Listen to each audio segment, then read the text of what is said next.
తులం ఇనుము ఇవ్వరు, హామీలు అమలు చేయని సీఎం రేవంత్ రెడ్డి. ఆడబిడ్డలకు 1.5 తులాల బంగారం బాకీ. బోనస్ పేరుతో కాంగ్రెస్ బోకస్ డ్రామాలు.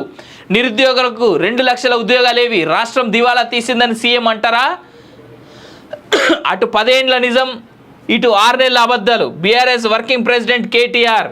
దీంట్లో ఒక్కొక్క లైన్ మాట్లాడుకుందాం. హామీలు అమలు చేయని సీఎం రేవంత్ రెడ్డి ఒప్పుకుంటా. 6 నెలలు అయింది, 6 నెలలు 7 నెలలు అయింది. అండ్ దాంట్లో పాపం ఆయన అదృష్టమో దురదృష్టమో దౌర్భాగ్యమో తెలియదు, కానీ రేవంత్ రెడ్డికి ఎన్నికల మీద ఎన్నికలు వస్తున్నాయి కాబట్టి పాపం ఏం చేయాలో అర్థమవుతలేదు. ఆడబిడ్డలకు 1.5 తులాల బంగారం బాకీ, ఇది వాస్తవం. మీ టైం నుంచే రావాల్సినటువంటి కళ్యాణ లక్ష్మి పెండింగ్లో ఉన్నది, అసలు అదే క్లియర్ చేయడానికి పైసలు లేవాడా అయ్యా అంటే నువ్వు ఇక తులం బంగారం నమ్మిర్రు బై. మా తెలంగాణలో మేము నమ్మినాం, ఓట్లు వేసినాం, గంతే. ఏం చేస్తాం? అనుభవిస్తాం. బోనస్ పేరుతో కాంగ్రెస్ బోగస్ డ్రామాలు. వాస్తవమే, ఓన్లీ సన్నవాళ్ళకే ఇస్తామని చెప్పేసి అని అంటుర్రు. మీరు ఎండగట్టుర్రి, మీరు ఇట్లా నిలబడాలా, మీరు మాట్లాడాలా. కేటీఆర్ గారు మీరు మాట్లాడుతానే తెలంగాణ సమాజానికి నిజాలు తెలుస్తాయి.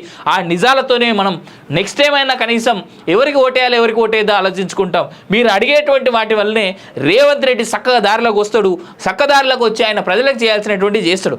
హరీష్ రావుని డ్రామా నేను హరీష్ రావు రోడ్డు మీద నిలబడి నేను రాజీనామా చేస్తాను డ్రామాలు చేయబట్టే ఇలా హరీష్ రావు రేవంత్ రెడ్డి ఇద్దరు కలిసి కుమ్మక్కై రైతులందరికీ రుణమాఫీ చేసేటువంటి ప్రక్రియ స్టార్ట్ చేసిండు ప్రాపర్గా అనేటువంటిది మేము ఒప్పుకుంటా ఉన్నాం.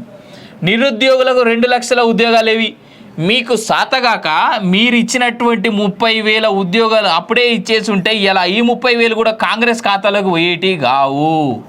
మీరు ఆ ఉద్యోగాలు ఇవ్వలేదు కాబట్టి ఆనాడు కాంగ్రెస్ అధికారంలోకి రాగానే 30,000 ఉద్యోగాలు మేము ఇచ్చినటువంటి మాట వాళ్ళు ఘంటాపదంగా చెప్పుకుంటున్నారు.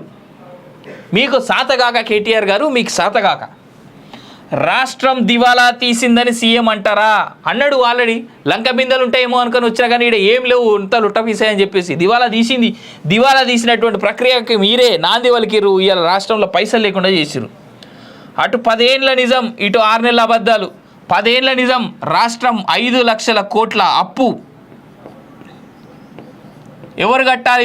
ఇది 10 ఏండ్ల నిజం కాదా? దీన్ని మీరు ఒప్పుకోరా? బీఆర్ఎస్ వర్కింగ్ ప్రెసిడెంట్ కేటీఆర్ అంటూ చూస్తూ ఉన్నాం. ఇది ముచ్చట.